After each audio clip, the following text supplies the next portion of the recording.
government destroys the national currency by inflating it.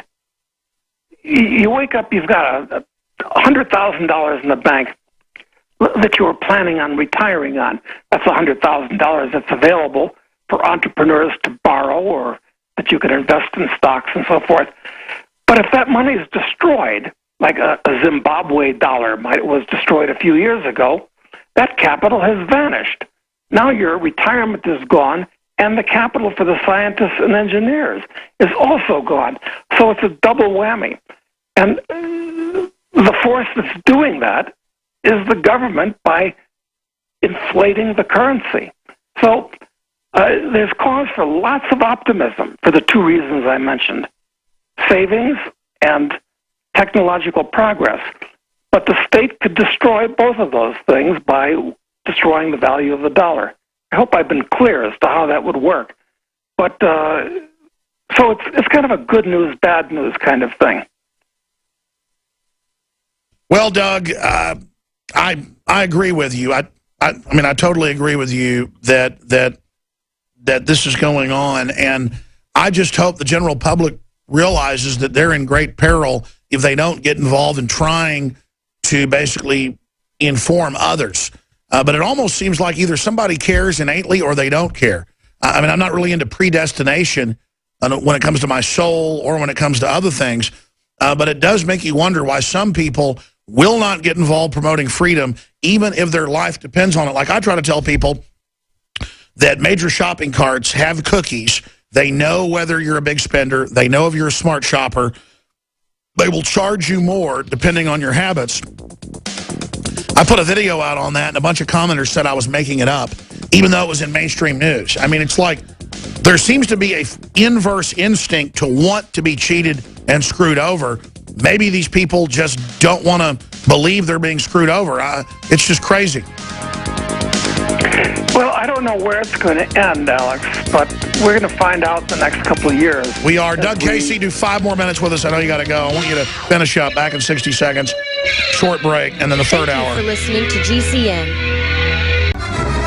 Looking at this situation, finish up that point you were trying to make, and then I wanted to ask you, in closing, in your gut, promoting liberty for 40-something years, what do you think is going to end up happening to humanity? Because we could have government crazies and others make mistakes of the past, and then it would just be, 100 million dead in World War II, or it'd be Mao Zedong killing 84 million of his own people because leftists and the CIA helped put him in power.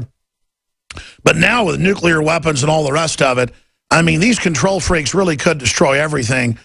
We've got a report on Infowars.com coming up in the next segment after you leave us, where Bilderberg is inviting Hillary's chief of staff to the event. She was at Bilderberg 2008. I mean, is this really the best the elite can give us, Doug Casey? I don't know, Alex. There's cause for optimism, but perhaps at this moment a lot more cause for pessimism. All I can tell you is what I do myself. It's funny. I go on shows like yours, and I say these things, and I ask myself, why am I doing it? I'm a rich guy. I don't really have anything to gain. I mean, I have a publishing business where I talk about these things, but the risk-reward of saying things that run counter to the mainstream is getting a little bit out of whack. And I ask myself, why am I taking the risk to even say these things? And I guess the reason is I actually believe in karma. What goes around comes around. And I think that if out of the people that are listening, only 1 or 2 people, something twigs in their mind, and they start thinking and start investigating, it's a good karma thing. On the one hand, I believe in the French phrase, sauve qui peut, which means basically, let he who can save himself, or every man for himself. But on the other hand, I really do believe in karma and trying to make people aware of the problems in the world today so they're in a position to save themselves. I think things are going to get really grim. I think they're going to get really grisly over the next few years. I mean, that's all I can say.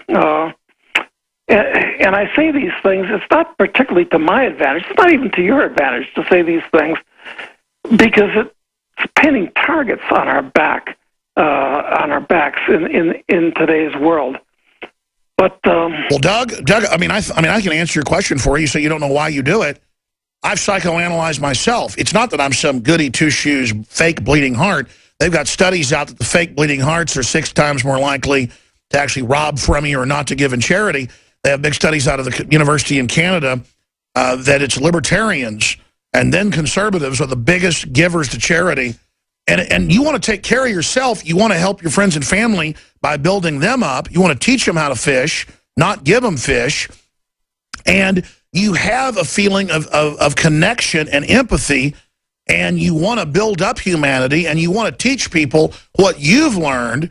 You want to empower people. But these control freaks see other people empowered as a threat to them because they're so weak. Anybody who's a real leader, who's truly strong, wants to build up others because you're so confident. That's right. I like to be surrounded by other people that are successful and moral and rich. I mean, it makes my life better and richer and easier when I'm surrounded by people like that. And just as you said, it's the sociopaths of the world that want to bring everybody else down because it artificially makes them higher. And those are exactly the kind of people that are drawn to the government today. It's very disturbing. Absolutely. Teamed up with select corporations to create a global monopoly under their control with a planetary cashless society. Powerful interview, Doug Casey. Thank you so much. Well, thanks for having me on, Alex. It's always a pleasure talking to you. Thank you, sir. You're amazing.